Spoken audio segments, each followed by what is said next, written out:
gives me great pleasure to bring to the podium Ms. Shirley Savage, the Public Relations Officer of the United States Party.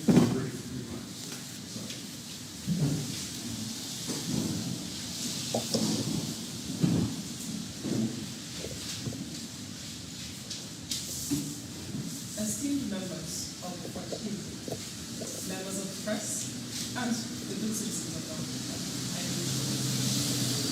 It has been over 3 years since the Prime Minister, Mr. Honorable Mr. Skerrit, made a solemn promise to the people of Ghana regarding the Electoral Reform. This promise was not just a political statement, it was a commitment to uphold democratic principles and ensure fair representation of all citizens. However, today we find ourselves at a critical juncture where this promise remains unfulfilled. The UWP has consistently advocated for comprehensive electoral reforms that align with international best practices. These reforms are essential, not only for restoring public confidence in our electoral system, but also for fostering a political environment where every vote counts and every citizen feels empowered to participate in the democratic process. These reforms are crucial in ensuring that our elections are transparent, credible, and reflective of the will. Furthermore, we demand fresh general elections following the completion of these reforms. The December 2022 elections were marred by allegations of irregularities and have been described as a sham by many citizens. It is imperative that we rectify the situation through legitimate processes that restore faith in our democracy. In addition to electoral reform, we recognize that there are pressing issues facing our nation. Rising unemployment rates among youth, increasing crime rates, and issues with the education and healthcare system. The UWP believes that addressing these issues requires strong leadership and decisive action from our government. We propose creating government increased police training to effectively fight crime, and establishing the Dominican State College as a premier learning institution. These initiatives will not only improve living standards, but also contribute significantly to national development. Team Dominica stands firm in the commitment to advocate for meaningful change in Dominica's electoral landscape. We call on all stakeholders, government officials, civil society organizations, and citizens to join us in this endeavor. Together, let us work towards building a more inclusive democracy where every voice matters.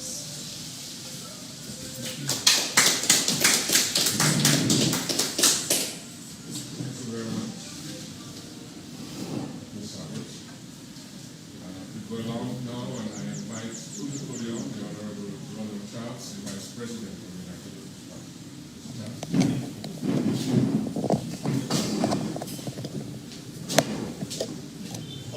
Good morning to the head table, our political leader, Dr. Thompson Fontaine, the media, Dominicans by and large.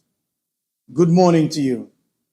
The issue of electoral reform has been on the agenda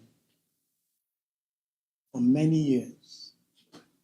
We believe at this time it is fundamental that the necessary changes that have been recommended and that will be articulated by the political leader when he gives his presentation be endorsed. Because we've been seeing and we have observed that there seems to be a twist to what is democracy. And we strongly believe it is time that these recommendations made by various business forums, other political parties, be embraced for the betterment of this country and moving forward. We see and we should know by now, when democracy is embraced, you get better voter turnouts. More people are enthusiastic about the whole process. You get better representation because it is of fundamental importance. So, My recommendation, and I know that the political leader will do that, but I have to say, for the record, that electoral reform with the changes that have been recommended by the various stakeholders be taken on board. We cannot go back into a next election without the basics. For example, our voters' ID. Just an example. So with these few words, I encourage every Dominican. This is not a one-sided thing. This is for all of us. And this is for the betterment of the country, for the next generation, and that young people can be guided according to proper legislation put in place so that we have a country where democracy and the meaning of democracy is in our face. Thank you.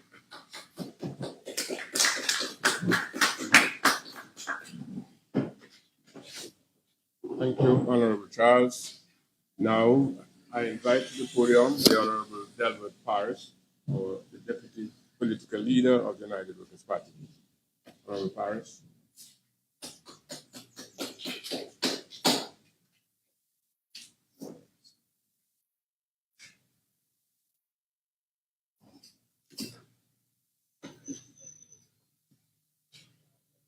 Political leader, Dr. Thompson Fontaine, Mr. President, Honorable Ronald Clinton, Vice President, Mr. Ronald Charles, Gensec, PRO, members of the media, or guests who are here, and citizens of Dominica, good morning. I'll only be here for a few minutes, but I wanted to lend my voice to this conversation as a citizen of the Commonwealth of Dominica, as a concerned citizen, a parliamentarian, and a member of the United Workers' Party, on the pressing issue of electoral reform, an issue that we have been discussing in Dominica, which would seem now for ages, like we've been discussing it for ages. And I had an address put together here, but I got some inspiration on my way up, listening to different people talk about the issue of electoral reform. And I wanted to bring just a tad bit of clarity to the issue. Because it seems that the conversation about electoral reform has been reduced to somewhat of a bureaucratic process, where we have reduced it to simply changing laws, where individuals and people who are aligned to different political parties, incumbents and opposition, think that we're reducing this now to simply being about, if we change the laws, then I will win and you will lose. But that's not what democracy is about. And that's not what electoral reform is about. Electoral reform really is about ensuring that we create, endorse, rebuild, recreate, and reconstruct a system of electing representatives that will govern our country. Representatives that will abide by rules and laws and follow the Constitution, both in spirit and in letter, to ensure a fruitful future for the seniors and children of Dominica. That's what electoral reform is about. Electoral reform is less important to politicians than it is to farmers and young people and senior citizens who are looking to retire in a place where they can afford and have access to world-class healthcare. The young people who are looking for a future in the island of their birth. Electoral reform is important to them too. Because all of these things are affected seriously by the people we allow and we select to govern. So it behoves that the process of selecting representatives must be ethical. It must be transparent. There must be built-in mechanisms of accountability that allow people from all walks of life to feel that they are free to select the representatives who have their best interests and the interest of their children's future at heart. We will spend a lot of time in the coming weeks talking about the legislation, going section by section and making recommendations as we have done as a party before. But why we are coming to the public and why we continue to look for the public's endorsement is because we want to remind everyone, not just from a political party's perspective, but from a national perspective, about the importance of having an ethical, legal system, free and fair, that allows us to select representatives that will govern our country. We have key areas of contention. The voters list. There are certain criteria of eligibility that gets you on and off a voters list. Why is that important? Because we want to make sure that the people who are participating in selecting representatives understand why, and it affects them too. So it's not about disenfranchising anyone, but it is ensuring that those who are exercising the franchise have skin in the game. They live here. The laws that will be passed here in the parliament affect them directly. That is why a clean voters list is important. The issue of ID cards and using biometrics. We understand the importance of biometrics, but why do we need biometrics in a voting system, as we see around the world? Again, to ensure that the people participating in the process are who they say they are. And we're not skewing the process unfairly by voting twice and conducting other fraudulent activity during the voting process, because it will affect the way we live our lives the following day. Campaign finance reform. Why is it important to the ordinary Dominican? It is important because if our elections are available to big money interests, it disenfranchises an entire population. Because likely the people who will be selected will have big money interests at the forefront of their priority list, as opposed to the needs of the people. We could go on. There are a number of other cases, other legislations, other points of legislation that are contention. But these three areas, I wanted to touch on them. And to remind the people of Dominica that electoral reform simply isn't about partisanship and wanting to exchange power. And obviously, when we actually get the electoral reform that we want, we have a lot of work to do on the ground. Electoral reform is not what's going to put you in office or take you out. But a clean electoral system puts the people of Dominica first. And that's what we are advocating for. Thank you, ladies and gentlemen.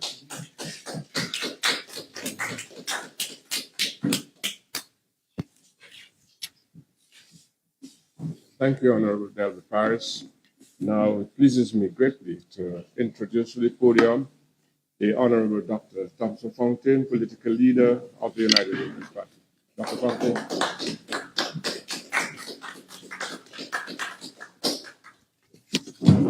Good morning to all of you present this morning to the head table. Our President, Honorable Leonard Linton, our Deputy Political Leader, Honorable Paris, our Vice President, Honorable Ronald Charles, and our PRO, Ms. Shirlene Sabroch, as well as our General Secretary, Mr. Nicholas George. I want to thank all of you for being here, the assembled press, and a very good morning to the people of Dominica. We are here on a very critical juncture, a very critical point in the history of this country. We are on the verge of getting some type of electoral reform, and we want to warn that if this reform is not done well, that it will have lasting implications for the country and for the people of Dominica. Electoral reform is not an end in itself. Electoral reform is what will determine whether or not we have a government that is sensitive to the plight of the people of Dominica, or whether or not we have a government that continues to trample upon the rights of the people of Dominica and continue to take this country in the reverse direction. As part of our efforts to address this issue of electoral reform, which is ongoing, we've been at the forefront of the effort to make sure that the legislation that is put forward is in fact what we can all accept. We wrote to the Honorable Prime Minister on the 13th of January outlining the shortcomings that we saw in the legislation and making some very positive recommendations to fixing those deficiencies in the existing proposed legislation. So I'm going to read for you at this time the letter that we addressed to the Honorable Prime Minister, because it certainly is the position of our party. Honorable Roosevelt Skerritt, electoral reform legislation introduced to Parliament. We have reviewed the bills for the Electoral Commission Act, the revised House of Assembly's Elections Act, and the revised Registration of Electors Act, which were introduced in Parliament on December 16, 2024, intended to give effect to the long-awaited reform of our electoral process. The United Workers' Party believes that the reforms to be facilitated by the proposed election laws are inadequate and do not go far enough in ensuring fair, free, and credible elections in Dominica.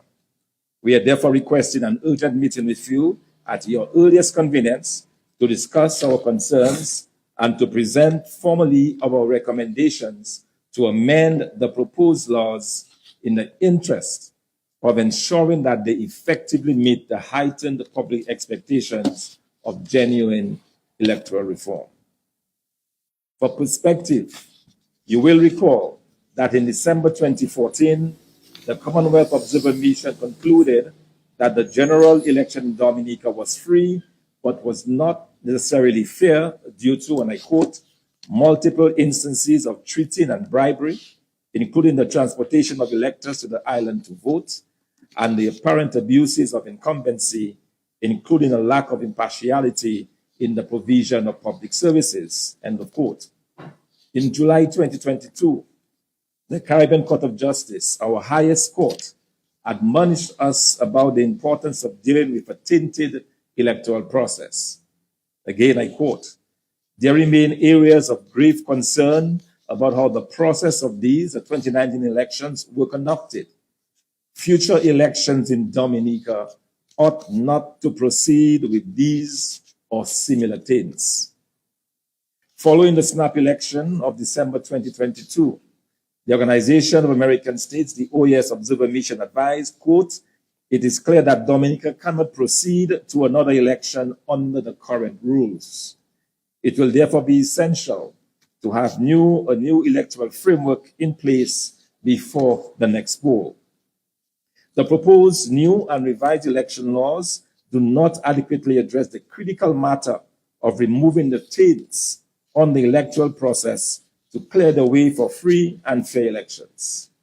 Our main concerns, therefore, as follows. One, a clean and accurate voters list. The constitutional right to vote is a right granted to citizens of Dominica and the Commonwealth citizens over the age of 18 who are resident in Dominica to vote for representation in the Parliament of Dominica. Persons voting for representation in the Parliament of Dominica who are ordinarily resident outside of Dominica is a violation of the constitutional right to vote and a taint on the electoral process for fair elections. Yet, our electoral process allows for a register of electors with more persons than the resident population of Dominica. In order to have an accurate list of voters who are eligible based on the constitutional requirements of citizenship, age, and residency, there must be a total re-registration of voters and provisions for cleansing of the voters list annually. Confirmation of registration as proposed, instead of re-registration that confirms the eligibility to vote will not remove the taint of a bloated, inaccurate voters list open to fraudulent manipulation. The proposed new Registration of Electors Act, introduced in Parliament in December 2024, seeks to establish a system for electing a government that allows citizens living overseas who are not ordinarily resident in Dominica to choose representatives in the Parliament of Dominica for constituencies where they do not live and therefore cannot be represented. The new Registration of Electors Act also seeks to legitimize a system for electing a government that allows for citizens living overseas who are not ordinarily resident in Dominica to be paid to come home to vote to determine the results in constituencies where they do not live and therefore cannot be represented. In our view, one way of addressing these particular shortcomings is to have a complete re-registration process, something which has been undertaken successfully in our neighboring countries. Number two, voter identification cards. According to the recommendations of the electoral consultant, Sir Dennis Byron, quote, the introduction of voter identification cards to persons registered as electors supported with biometric data was considered one of the most important reforms by almost everyone. This was regarded as essential to eliminate or minimize a wide variety of fraudulent conduct at elections, including impersonation and multiple voting. End quote. The new Registration of Electors Act provides for ID cards to be used for voting with voter registration number and facial recognition as the only biometrics. We believe that to ensure certainty of identity in all respects, biometric or fingerprints must be used for voter registration and voting. Number three, election campaign financing. The campaign finance regulations proposed by the Electoral Reform consultant for inclusion in the new House of Assembly Act have been set aside. So there will be no restrictions on election campaign spending and no regulation of sources of election campaign funding. No regulation of election campaign financing means money has controlling influence in our political system such that elections are determined and or purchased by big money interests or criminal enterprises. Number four, election offenses, especially bribery and cheating. The provisions against bribery and cheating in the new House of Assembly Elections Act do not cover the payment of air and sea transportation for voters living overseas and the payment of free entertainment for voters. These stains on the electoral process have determined the outcome of elections over the past 20 years. Yet the new act does not have even a, quote, for the avoidance of doubt clause that the payment or promise of payment to a voter of his traveling expenses on the condition expressed or implied that he would vote for a particular candidate is in fact bribery. Number five, abuse of incumbency. There is no provision in the new legislation to eliminate from our system on electing government in Dominica the use of state resources, such as public funds or government-operated facilities to support a particular candidate or party. The new election law does not address a lack of impartiality in the provision of public services and clear breaches of civil service staff regulations where public servants are openly, politically partisan and assist in the distribution and provision of government services and goods. Number six, access to media. The taint of skewed or unfair media coverage that disproportionately favors one candidate or party over others, potentially influencing public perception and voting behavior, is addressed in the new act with provisions obligating state-owned media only to ensure that political parties and any independent candidates participating in elections have equal access during the campaign period. This provision, while excellent, should cover all media, and there must be penalties for failure to comply with the rules. Number 7, and finally, Electoral Commission, Chief Elections Officer. The Electoral Commission bill should, as recommended by the Electoral Reform Consultant, provide for a commission that represents the interests of civil society with members, both male and female, drawn from academia, the private sector, or an organization of religious bodies, raising the prescribed age for admitting the office of CEO from 55 to 65. The importance of allowing the Chief Elections Officer to contribute accumulated knowledge and experience for a longer period cannot be overemphasized, especially given the complexities of managing elections and implementing reforms. And our letter ends again with a request to the Prime Minister for a face-to-face meeting. We have since heard back from the Prime Minister.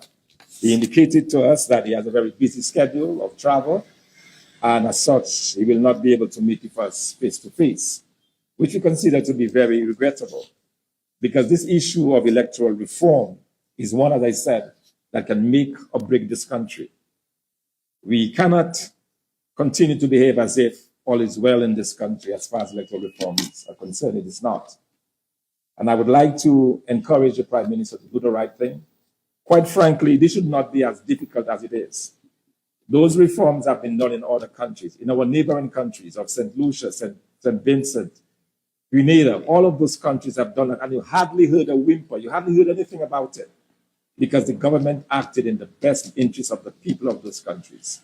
Yet in Dominica, we see a Prime Minister who is determined to continue to maintain his so-called winning legacy, which in fact and indeed is simply a cheating legacy. That's what we have. It's a cheating legacy. And he's trying now to enshrine the method that he has perfected over the last 20 years to ensure that it is not backed up by legislation. We cannot allow that to happen in Dominica. We should not allow that to happen. And the people of Dominica must stand up firmly and strongly to demand that this government does the right thing by going to those issues that we spoke about and ensuring that when we come to the second and third reading in Parliament, that these wrongs, as we call it, that have been highlighted in the first reading will be removed. Let me assure the Dominican public that as a party, we will not stand idly by and see this particular piece of legislation go unopposed. We will continue to do what is necessary. We'll continue to do what we think is important to ensure that this is done. So whilst we will not disclose at this point what we plan to do in the future, but just be assured, we will not rest, we will not relent until and unless this legislation is corrected. This is a struggle, Dominica, that must be waged. And this is a battle that must be won. As part of our efforts in closing, or as part of our efforts to bring to the attention of the public what we are proposing and what is in the legislation, we'll be having a series of town hall meetings across Dominica beginning next Tuesday. So for those of you in the Roseau area, you're invited at 6 o'clock at the PSU building on Valley Road, where we will begin those discussions with you on electoral reform. Beyond that, we'll move the next few weeks to Marigot, to Castibruce, and to St. Joseph, with others to follow. But just to let you know that we are taking this very seriously, and we expect that you will come out with your questions, with your concerns, but more importantly, with your support. And let me just echo as we end, that this is not a partisan issue. This issue should not concern just those of us in the United Workers' Party Team Dominica. This issue should concern every single Dominican.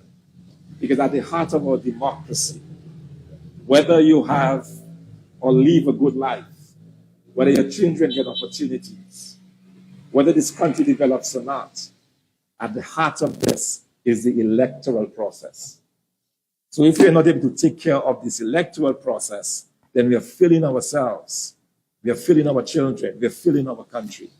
And so this is a cry and this is a call that we're putting out this morning for public support, so that when you're called, whether for a public demonstration, public agitation, whatever it is that we'll be calling for, we expect that you will be there in your numbers to support the efforts. This is about Dominica, after all. This is about our future, and we should not take this lightly. Thank you, ladies and gentlemen, and God bless you.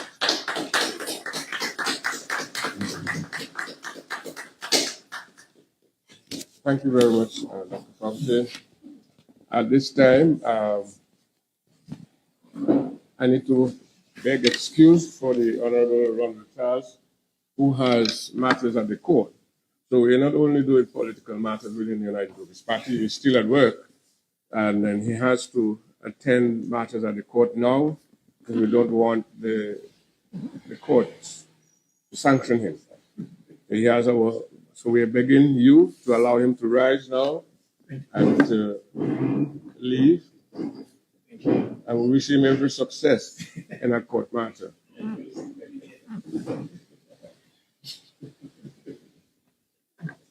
Yes, ladies and gentlemen, you've heard the political leaders' address. You heard the brief remarks from those who spoke before him.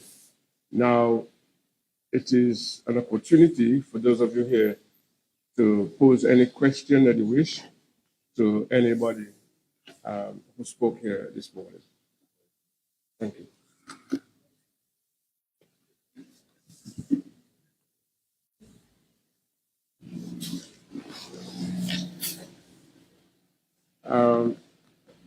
I'm quite pleased. I'm quite pleased with that response. That the presentation was succinct, it was masterfully delivered, and it was touching, really. And so explicit that it does not engender a question.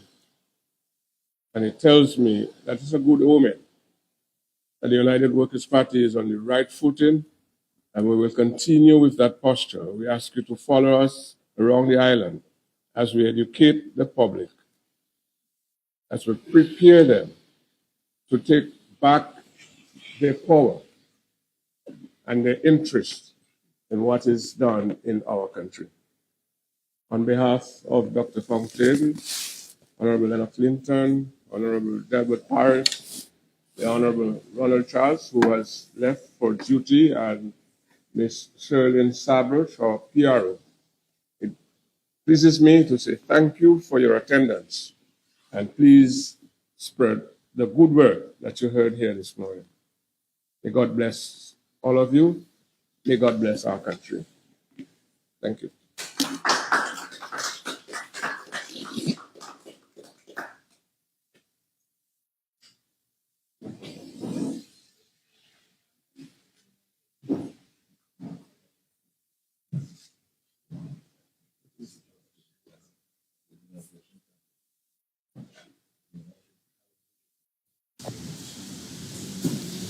This was the press conference for the United Workers' Party. Have yourselves a good day.